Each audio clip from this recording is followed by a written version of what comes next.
What is the difference between emotion and feeling?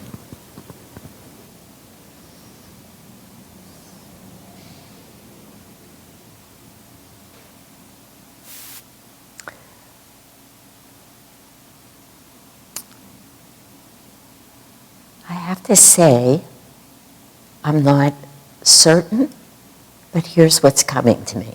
So here's what I'll say to you. Feeling, to me, a feeling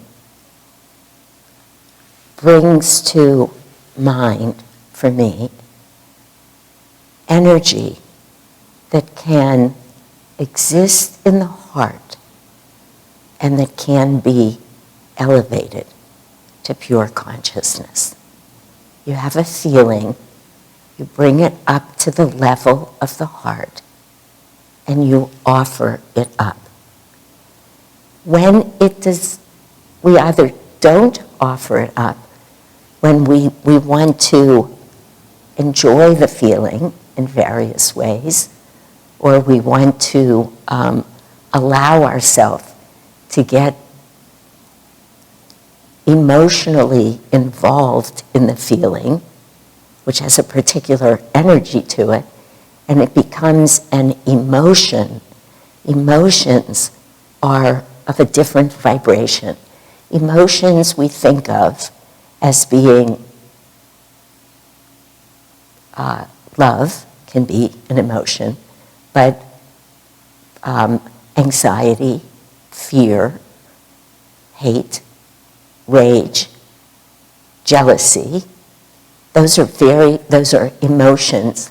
Now, I don't know for sure this is how it could be confusing.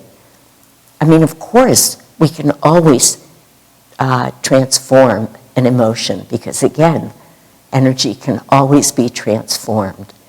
But when it has you feeling ungrounded, when it becomes, it feels to me more like an emotion that has you feeling or has one feeling emotional. That is never centered.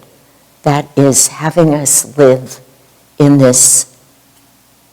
chaotic state within ourselves, in a chaotic world.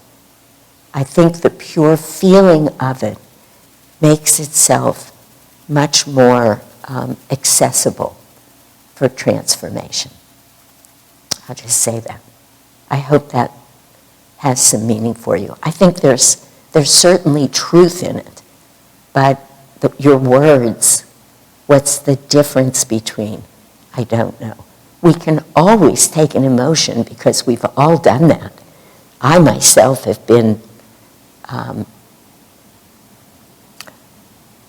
I've been emotional. I mean, that's like such an understatement, but I've been emotional, very emotional many times.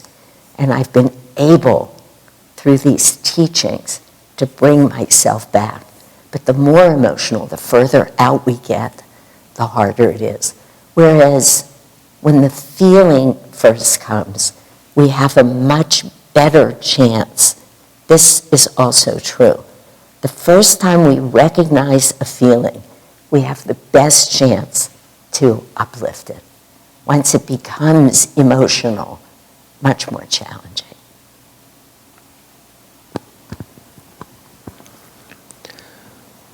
Why isn't the path of Kriya Yoga worldwide spread massively and little known if we know it to be the great path of self-realization?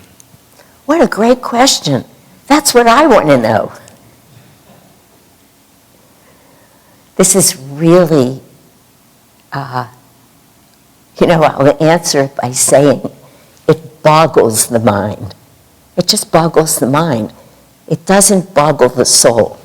But yeah, I mean, people can only wake up to truth, to unconditional love, to all of these 8 manifestations that Master told us of pure divine energy.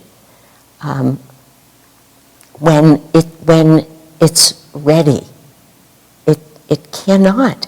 This is why Christ said, don't cast. cast pearls before swine, because You can't talk the mind into anything. It's virtually impossible. The mind loves to argue. So people are attached.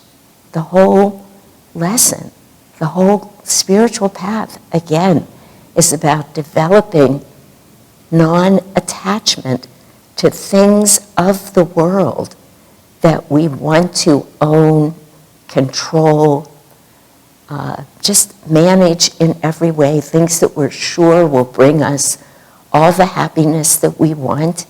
It is very, very difficult it's impossible to talk anybody out of that. You know, Krishna said to Arjuna thousands of years ago, out of 1,000 people, one will seek me. And out of 1,000 who seek me, one will find me, know me. Well, that tells us that this is most likely not about to be a worldwide phenomenon. I can only say, when people are living in darkness, now that's a hard word because in the English language it implies something absolute, but a little bit of fear is darkness, a little bit of jealousy, a little bit of greed, a little bit of anger and hatred and resentment. Doesn't take much, but it's darkness. It's satanic, and it's shocking how attached to those things we can be. It's just shocking. I find it in myself when I hear myself saying something negative or thinking something negative about somebody, or feeling irritated at somebody else's limitation. When people say no to certain things, it's not them that's out of line, it's me. But it is very hard to let go of, to become completely unattached to my way of thinking about things. We are at the very beginning of this period of time, these thousands of years called Dwapara Yuga. This age of energy. The very good news is that we are on the ascending cycle. We've gone through descending Dwapara. We hit the bottom in and around what we call dark ages, and we are ascending towards an age or ages of progressive enlightenment. And during those ages, more souls will take life, a human life, who are able, who are desirous of, who want to live in the light. That's what will happen. We're just simply not there yet. And every human being is really doing their best to attain what they think is a better state for themselves. That could look odd to us at times because we've already been there and done some of that. You know, like the mafia who thinks they'll experience joy if they kill a few people. But Master says, if we're not doing it now, we've done it. And I sometimes say to myself, my Lord, what do I look like to the Masters? What do I look like when they're saying, what's wrong with her? Why isn't she just slipping into samadhi? So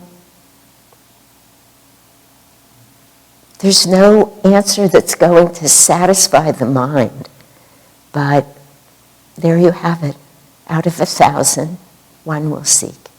And you know, interestingly, just to add this, that Gita, the Mahabharata, the Gita, was happening pretty close to the same time, means the same energetic reality in descending Dwapara that we're at in ascending Dwapara. So I don't know that it means this, but I think we're probably still in that state of consciousness. Out of 1,000, one will seek. We just happen to be, we're blessed. We're filled with God's grace. Master found us. Remember, he said, when the disciple's ready, the guru appears. And I am just bowing at his lotus feet. I didn't even know I was ready, but thank goodness he did.